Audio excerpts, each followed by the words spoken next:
The land was cruel and unforgiving, stretching endlessly beneath a scorching sun that turned the earth to dust and men to stone.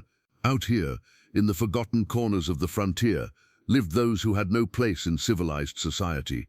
Among them was Jake Colton, a man whose past was written in scars and whose future held nothing but endless running. He had robbed banks, killed men who tried to stop him, and lived by his gun for so long that he had forgotten any other way. But everything changed the day he found her.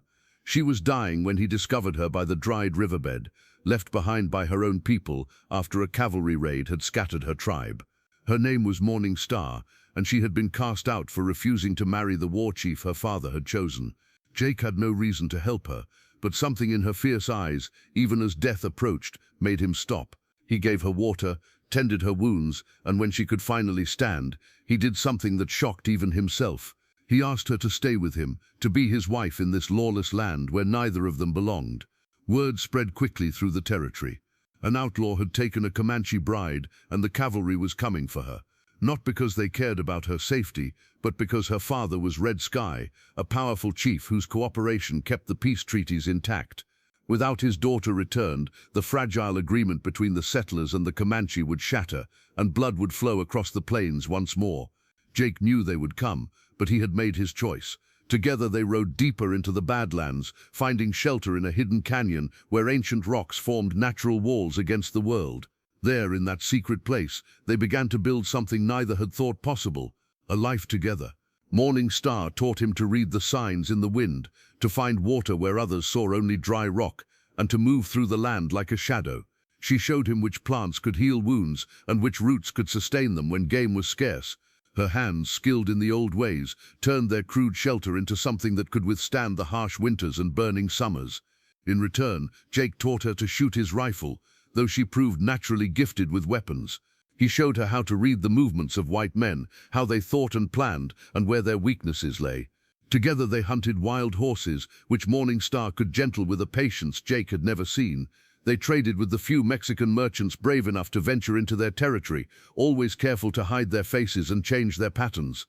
Months passed in this strange peace. They rarely spoke, for words were not needed between them. Their communication came through shared glances, gentle touches, and the rhythm of working side by side. When Jake returned from hunting to find their shelter, decorated with painted symbols that told the story of their meeting, he understood it was her way of making this place truly theirs. When she found him carving a wooden comb for her long black hair, she smiled in a way that transformed her usually serious face. But peace could not last. Captain Samuel Morrison of the 7th Cavalry was a man who followed orders without question. He had been given a mission: find the Comanche woman and return her to her father before the tribes united in war. Morrison was no fool. He knew the stories of Jake Colton, knew the man was dangerous as a cornered wolf, but duty was duty, and the stakes were too high to abandon the search. The captain began his hunt methodically. He sent scouts to every water source within 100 miles. He questioned every trader, every drifter, every ranch hand who might have seen something unusual. Slowly, patiently, he began to narrow down the possibilities. The problem was not just finding them, but doing so without starting the very war he was trying to prevent. If Jake Colton died defending his bride, and word reached the Comanche that a white outlaw had died protecting one of their own, it might unite the tribes in unexpected ways. The local townspeople lived in fear during these months. They feared Jake Colton, who had robbed their bank 2 years prior. They feared the cavalry, whose presence meant trouble was near. Most of all, they feared what would happen if the Comanche decided the whites had broken faith. Families kept their children close, and men carried guns even to church on Sundays. Jake and Morning Star felt the noose tightening. Cavalry patrols appeared on distant ridges, their blue uniforms dark spots against the golden grass.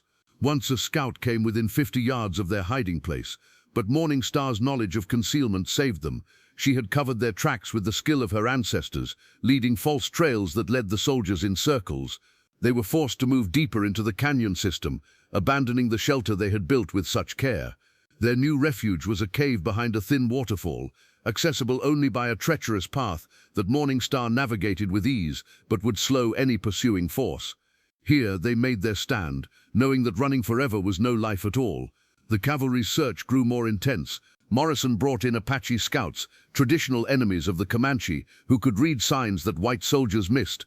It was these scouts who finally found the telltale marks of Morningstar's presence, the subtle signs that only another Native American would recognize. The trail led them inevitably toward the hidden canyon. Jake knew they were coming before they arrived. The birds had gone silent, and the wind carried the scent of many horses. He loaded his rifles, checked his ammunition, and prepared for what seemed like certain death. Morningstar, however, had different plans. She painted her face with the war colors of her people, not to fight, but to remind everyone who saw her that she was the daughter of a chief, a woman of power in her own right. When Morrison's forces finally surrounded their cave, Jake expected immediate gunfire. Instead, the captain called out, his voice echoing off the canyon walls. He wanted to talk, he said. He gave his word that if they came out, no shots would be fired without warning. Jake didn't trust him, but Morningstar placed her hand on his arm. She had made a decision. They emerged together, Jake with his hands on his guns, Morningstar standing tall and proud beside him. The soldiers tensed, dozens of rifles trained on the infamous outlaw, but Morrison's attention was entirely on the woman. He saw not a captive, as he had been told, but a woman who moved with complete freedom, who stood as an equal beside one of the most wanted men in the territory. Morningstar spoke then, in clear English that surprised everyone except Jake. She had learned it during the months with him, practicing in secret as another gift to their partnership. She told Morrison that she had chosen her path, that returning to her father meant death, or a marriage that was its own kind of death. She spoke of the freedom she had found, the life she had built, and the man who had shown her respect no one in either world had offered before. The captain faced an impossible choice. His orders were clear, but the woman before him was clearly not a prisoner. If he forced her return, he would be delivering her to a fate she had rejected. If he let them go, he would be disobeying direct orders and possibly triggering the very conflict he was meant to prevent. In the end, Morrison made the only choice his conscience would allow. He ordered his men to lower their weapons. He told Jake and Morningstar they had 1 hour to disappear, and after that he would report that they had been killed in a rock slide while trying to escape. The official record would show that the Comanche woman had died free, not returned against her will, and Jake Colton's death would close numerous criminal cases. As the couple gathered their few possessions and prepared to vanish into the vast wilderness, Morrison offered them a warning. They could never return to this territory. They would need to go far beyond the reach of both the cavalry and the Comanche, perhaps to Mexico or even further. Jake nodded his understanding. Morningstar approached the captain and spoke once more, thanking him for choosing humanity over duty. They rode out together as the sun began to set, two figures against the endless horizon. Behind them, Morrison ordered his men to fire their rifles into the air, creating the sound of a battle that never happened.